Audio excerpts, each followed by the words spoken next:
Vérissure, le numéro 1 des alarmes en France. Rendez-vous sur vérissure.fr pour votre demande de devis gratuit. Vérissure présente. Sud Radio, le numérique pour tous, Vanessa Pérez. Bonjour et bienvenue dans ce nouveau numéro du numérique pour tous. Et aujourd'hui, un numérique pour tous dédié à des personnalités inspirantes du monde numérique qui ont changé de vie, que ce soit de leur plein gré ou parce que la vie en a décidé ainsi. Et parmi eux, nous aurons le plaisir de recevoir un homme politique, entrepreneur à succès, qui a quitté ses mandats de businessman pour défendre les entrepreneurs, mais aussi tous les Français, on peut le dire. Et avec nous également le fondateur de la start-up October, entreprise digitale à succès, dont le patron, un beau jour de l'année 2020, s'est vu diagnostiquer la maladie de Charcot, maladie qui vous condamne à une espérance de vie de 3 ans à partir de son annonce. Il viendra nous partager ses engagements, sa philosophie de vie et son énergie débordante pour réaliser tous les rêves qui l'animent au quotidien.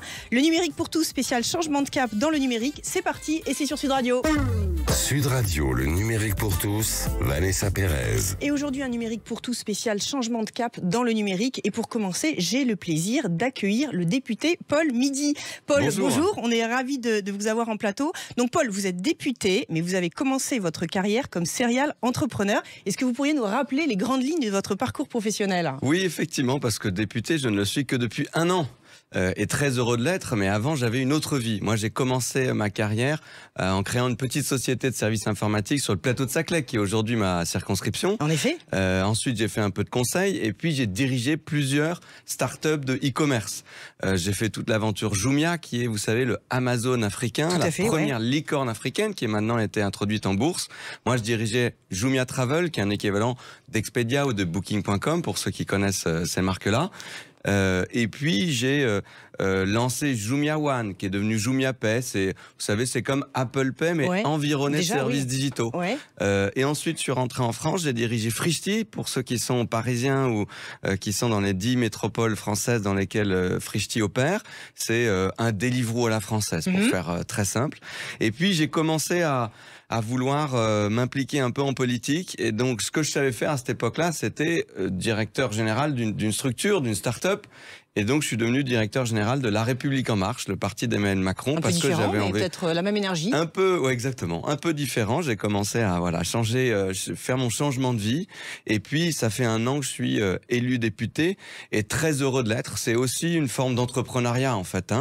J'ai une petite équipe, j'ai quelques leviers. On peut changer la loi et puis surtout, on peut participer au débat public et essayer de changer en mieux la vie des Françaises et des Français. Alors justement, expliquez-nous, quand on est un entrepreneur à succès, comme vous l'avez été, avec pas mal de start-up à votre actif, c'est quoi le déclencheur justement qui pousse à rejoindre le monde politique ? Parce que c'est pas le même rythme, c'est pas les mêmes codes. Je pense que c'est une bonne question. C'est vraiment l'envie de changer les choses. D'avoir un impact le plus large possible. Et moi, j'ai toujours voulu être dans des projets qui étaient plus grands que moi.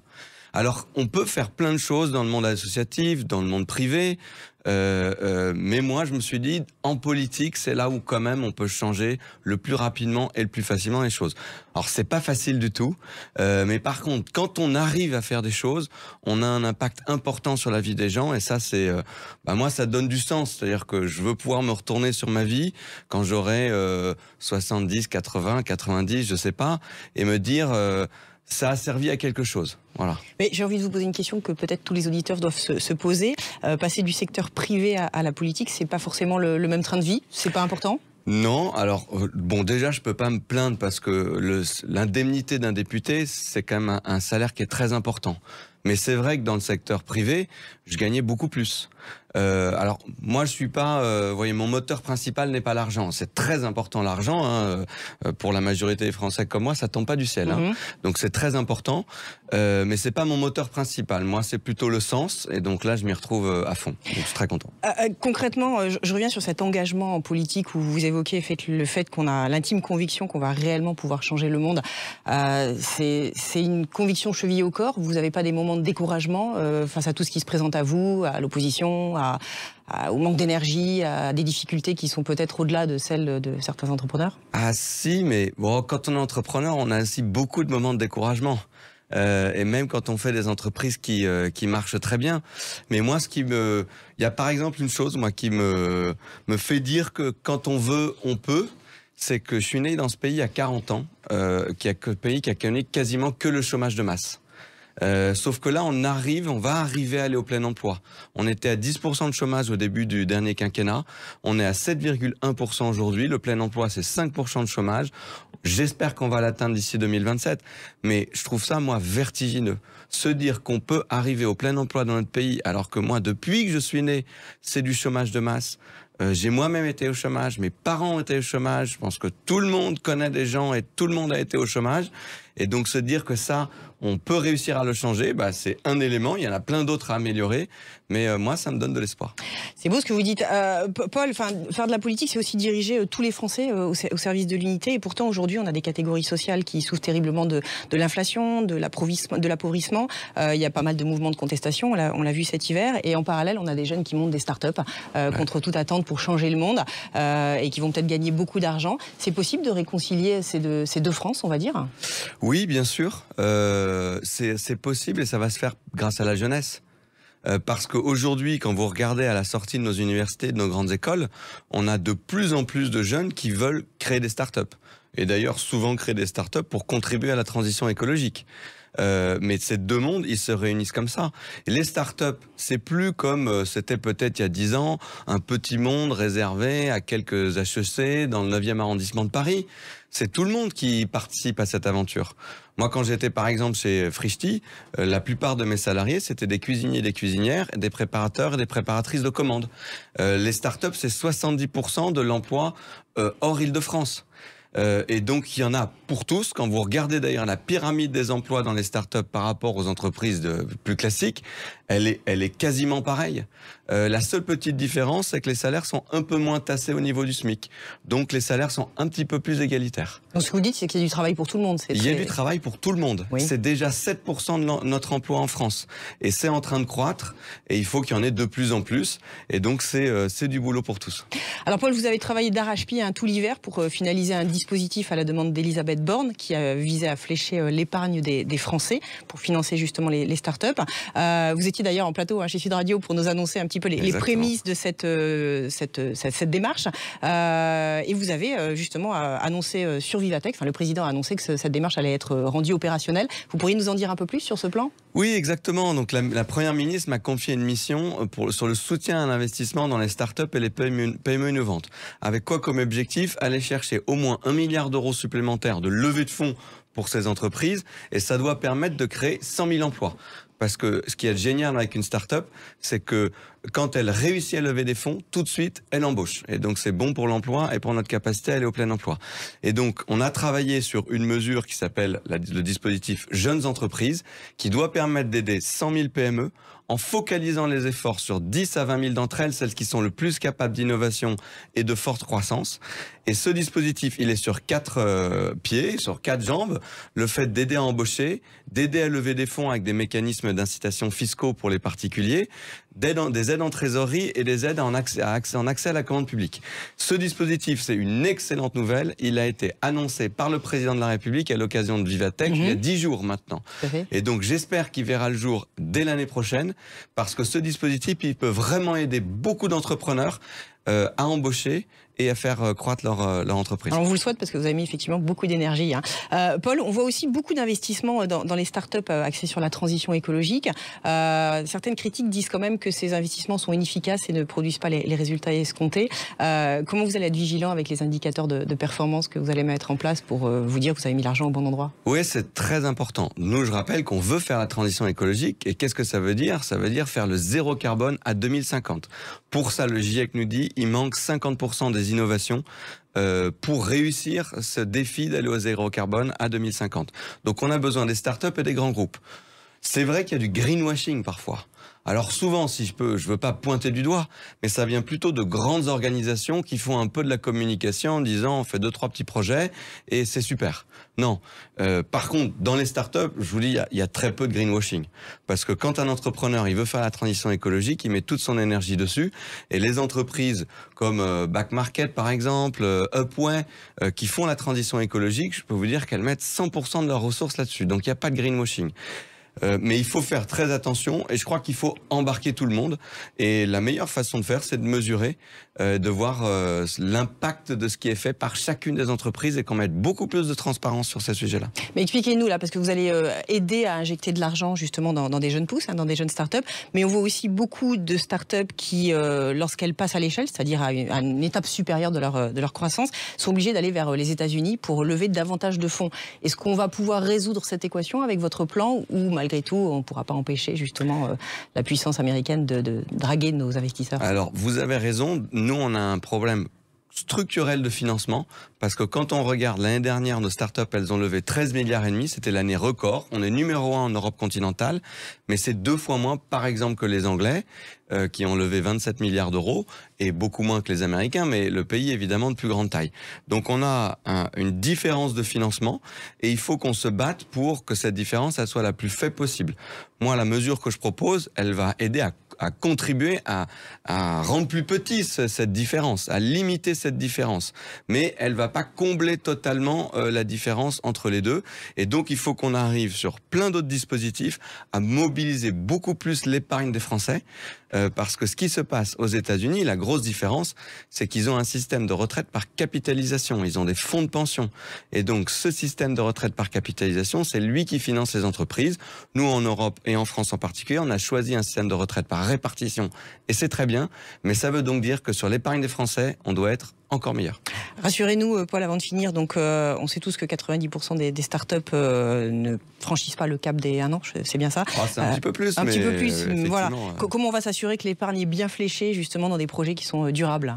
Oui, c'est important et il faut rappeler que ceux qui mettront, les particuliers qui vont investir dans les startups et en utilisant, j'espère, les mécanismes d'incitation fiscaux qui s'espèrent seront mis en place l'année prochaine, ce sont des projets qui sont très risqués.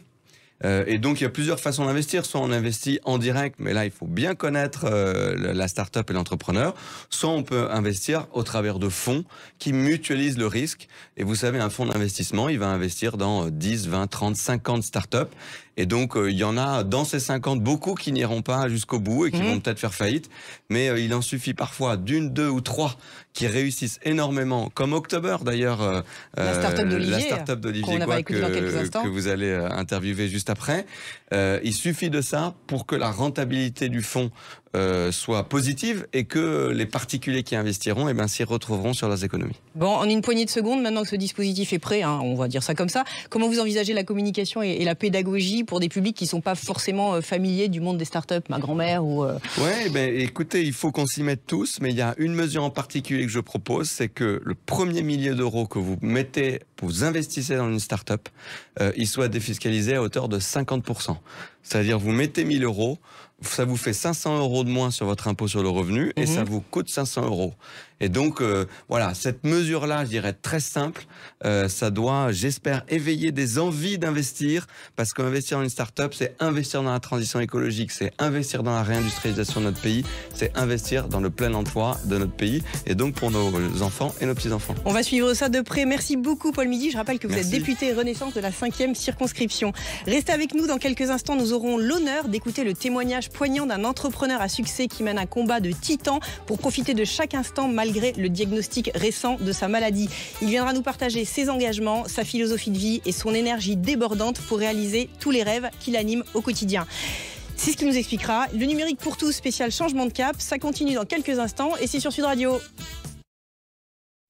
Vérissure, le numéro 1 des alarmes en France. Rendez-vous sur vérissure.fr pour votre demande de devis gratuit. Vérissure présente. Sud Radio, le numérique pour tous, Vanessa Pérez. Et maintenant, nous avons le plaisir de recevoir Olivier Goy. Olivier, bonjour. Bonjour Vanessa. Vous êtes le fondateur de la start-up October, une start-up de ce que l'on appelle la FinTech qui a réinventé le crédit aux PME en leur permettant d'obtenir un crédit en ligne sans passer par les affres du système bancaire. Vous êtes également le héros du film Invincible été, sorti au cinéma partout en France en mai dernier. C'est un documentaire qui a été réalisé, je le rappelle, par Stéphanie Pilonka qui va retracer votre parcours. Olivier, vous êtes un jeune entrepreneur brillant de 46 ans et en décembre 2020, vous recevez un diagnostic dévastateur, l'heure, vous êtes atteint de ce que l'on appelle la SLA, plus connue sous le nom de maladie de Charcot. Et là, vous comprenez qu'il ne vous reste plus que 3 à 5 ans maximum à vivre. Donc ça, c'était en 2020. Donc on vous remercie du fond du cœur d'être parmi nous. Et je précise à nos auditeurs que vos réponses ont été réalisées à partir de votre voix de synthèse dans le contexte que l'on connaît. Voilà, donc Olivier, j'ai envie de vous demander pour commencer, quelles sont les étapes par lesquelles on passe lorsque l'on apprend que le compte à rebours de la vie a commencé très précisément? L'annonce de cette maladie en décembre 2020 a été un énorme choc. J'étais perdu, incapable de voir du positif dans toutes les informations que je recevais. 3 à 5 ans à vivre. Pas de traitement. Prisonnier de mon corps qui se dégrade. Bref, je déprimais. Heureusement, une psychologue fantastique à l'hôpital me dit les me tend la main. Au bout de 3 mois, grâce à elle, je comprends que si je déprime, je vais me punir 2 fois. Il faut que je vive intensément, malgré l'annonce de ma mort prochaine. Après tout, nous allons tous mourir. Alors, Olivier, comment vous avez envisagé de trouver du sens, justement, et de l'acceptation, quelque part, dans cette période difficile? Au début, en mars 2021, j'ai raconté mon histoire, pour la première fois dans un podcast. Par souci de transparence avec mon entourage professionnel. Mais le message a rapidement dépassé la sphère de mon réseau pro. J'ai reçu des milliers de témoignages poignants. Des témoignages fous. De gens connus et inconnus. Des handicaps invisibles. Des viols. Des violences familiales. J'ai commencé à voir le monde différemment. Avec ses cassures, ses fissures. Cela a été le déclic du film. L'envie de faire un témoignage utile. Une main tendue à tous. Alors Olivier, quand on recouvre justement cette envie de vivre, avec quel état d'esprit on appréhende chaque journée? Je m'interdis de regarder en arrière. Savoir profiter. Sans regretter hier. Sans avoir peur de demain. Être pleinement dans la vie. Voilà mon état d'esprit. Il y a des projets spécifiques, Olivier, des rêves que vous aimeriez encore réaliser ou des contributions que vous souhaiteriez apporter à la société? Je m'applique à ne pas trop rêver à demain pour être pleinement dans aujourd'hui. Comme le dit si bien Mathieu Ricard dans le film, je ne sais qui, de ma mort ou de demain, arrivera le premier. Olivier, donc vous avez été un entrepreneur à succès, vous l'êtes encore. Hein, donc l'entrepreneuriat a été une sorte de fantasme pendant beaucoup d'années pour de jeunes. Aujourd'hui, c'est plus un moyen de créer de la valeur pour le monde de demain en lui donnant du sens, comme l'évoquait Paul Midi dans la première partie d'émission. Quels conseils vous aimeriez donner justement aux jeunes entrepreneurs? Déjà, je voudrais rappeler que ce que l'on appelle un entrepreneur à succès est quelqu'un qui a connu plus de réussite que d'échecs. Ce n'est pas quelqu'un qui n'a jamais échoué. Mon conseil est donc très simple. N'espérez pas une vie lissée sans accroc. Préparez-vous plutôt à toujours apprécier la vie, même dans ses difficultés. Et vous serez alors invincible. Olivier, Paul Midi, qui était avec nous en plateau dans cette première émission, a déployé une énergie considérable ces derniers mois pour défendre un projet de loi qui vise à flécher l'épargne des Français vers les start-up. Dans quelle mesure il est plus difficile de lever des fonds aujourd'hui que lorsque vous l'avez fait pour October? Des fonds, j'en ai depuis 2000. En 23 ans, j'ai déjà eu l'occasion de voir de périodes exubérantes et de creux de marché violents. Indéniablement aujourd'hui, c'est un creux violent. Pas tant pour ceux qui se lancent, mais pour ceux qui étaient en mer au moment de l'exubérance. Le challenge est de relever des fonds avec des valorisations déconnectées de la réalité et, surtout, atteintes grâce aux actions de préférence. Olivier, on est dans une société qu'on appelle une société du clash, hein, on le voit sur les réseaux sociaux, une société de plus en plus violente où les gens ont plutôt tendance à se plaindre. Vous qui menez quand même le plus dur des combats, hein, celui de la vie, quel regard portez-vous sur la société d'aujourd'hui? Je n'avais pas besoin d'avoir la maladie de Charcot pour me rendre compte qu'il vaut mieux rester à l'écart de la culture du clash. Économisons notre énergie. Après, il y a des métiers à haut risque sur ce sujet. Paul Midi sera un meilleur témoin que moi.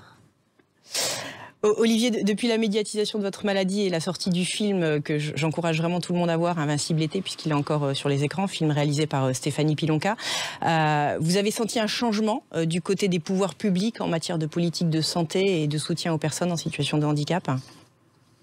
Plus j'avançais dans mon parcours de malade, plus je me rendais compte de mon statut de privilégié, avec un meilleur accès à l'information et des moyens financiers. Je suis un privilégié qui sait contourner les obstacles. Je peux payer mon fauteuil, je sais aller chercher mes médicaments en Suisse ou ailleurs, je me passe de ma place de parking prioritaire. Mais il y a tellement de personnes en souffrance. C'est le sens de mon combat. C'est pour témoigner de cela, mais surtout pour partager mes idées, que je souhaitais rencontrer le président de la République. La rencontre a eu lieu le 28 février. Une des premières victoires, partagée avec beaucoup d'autres combattants, est le remboursement à 100% des fauteuils roulants. Mais le chemin reste long. Il y a tant à faire. Olivier, pour nos auditeurs qui n'ont pas encore vu le film Invincible été, quel a été votre enjeu à travers ce documentaire ? Ce film est un porte-voix pour ceux qui n'ont pas ou plus de voix. Si nous avons réussi notre mission, peu importe que vous soyez malade, handicapé ou en bonne santé, vous devriez voir la vie différemment en sortant de la salle de cinéma. Au moins pour 48 heures. Si ce n'est pas le cas, venez me voir à la fin. Je vous rembourserai. Ça ne sera pas nécessaire. Olivier, l'ensemble des fonds levés grâce à ce projet va être donné à l'Institut du cerveau, l'ICM de la Pitié-Salpêtrière, pour la recherche contre la SLA. Comment on peut aider votre combat ? Quand j'ai rencontré les chercheurs et l'incroyable équipe de l'Institut du cerveau menée par le professeur Gérard Saillant, que j'ai décidé de devenir grand donateur. Puis qu'ils m'ont proposé de devenir leur ambassadeur. Nous avons déjà levé 1,2 million d'euros pour l'Institut du cerveau en vendant mes photos du tournage en Antarctique. Et Mehdi Aouane, le coproducteur du film, et moi avons décidé de donner 100% des profits à l'Institut. Ce film est un haut-parleur pour mes combats. Allez au cinéma. Dites à vos amis d'aller au cinéma. C'est bon pour la recherche. Le message est passé. Merci beaucoup, Olivier. Alors Paul, cette mesure de défiscalisation des 1000 euros semble très prometteuse et utile, mais concrètement, comment les Français vont en être informés si on n'est pas adepte des startups et de cet écosystème ? Oui, alors ça sera par plusieurs voies, ça va être leur banque qui va leur en parler, mais surtout ça sera les plateformes de crowdfunding. Vous connaissez peut-être Anaxago, SoWeFund, Crowdcube. Alors en français pour nos auditeurs, les plateformes... C'est des plateformes, vous savez, où on peut aller participer à des projets avec des petits montants d'argent. Ça peut être pour des projets associatifs, ça peut être pour des projets individuels, quelqu'un qui veut financer, je sais pas quoi, la rénovation de sa maison. Ça peut être aussi pour des projets de start-up. Et donc sur ces plateformes internet, c'est très facile à trouver. Vous mettez crowdfunding sur les bons moteurs de recherche et vous tombez sur des plateformes qui simplifient énormément l'investissement dans les startups. Et sinon, vous demandez à vos petits-enfants. Ou sinon, vous demandez à vos petits-enfants, exactement. Pour conclure cette émission, Paul, après un témoignage poignant comme celui d'Olivier, qu'avez-vous envie de dire ? Je répéterai, allez voir Invincible été. Moi, j'ai eu l'immense chance de le voir à l'Assemblée nationale parce que Olivier Goy avait organisé une projection en avant-première avec un stand de députés. Donc, j'ai été très touché par le film. C'est très positif. Donc, vraiment, allez-y, profitez qu'il soit encore en salle pour y aller. Et puis, vous avez entendu, tous les profits sont reversés à la recherche. Donc, ça vaut vraiment le coup. Ça vous donne un autre regard sur la vie par rapport à cette agitation et par rapport à des choses inutiles, ça remet un petit peu les pieds sur terre ? Oui, exactement. C'était important. En plus, j'ai apprécié le fait de le voir à l'Assemblée nationale, dans un lieu où il y a beaucoup d'agitation, parfois trop, parfois des vociférations, parfois de la violence verbale qui ne devrait pas avoir lieu d'être. Et on l'a beaucoup depuis le début de ce quinquennat. Et c'est vrai que c'était un moment de recul très appréciable. Et j'espère qu'on va réussir collectivement à honorer les principes de ce film. Merci Paul. Donc allez au cinéma, Invincible été est encore sur vos écrans. Oui. Donc profitez-en pendant l'été pour qu'il soit à son tour invincible. Paul Olivier, un immense merci pour vos présences respectives à ce jour en plateau. Le numérique, c'est fini pour aujourd'hui. On se retrouve toute la semaine en podcast et sur les réseaux sociaux. Je vous souhaite une excellente fin de week-end et je vous dis à la semaine prochaine. Avec Vérissure, le numéro 1 des alarmes en France. Rendez-vous sur vérissure.fr pour votre demande de devis gratuit.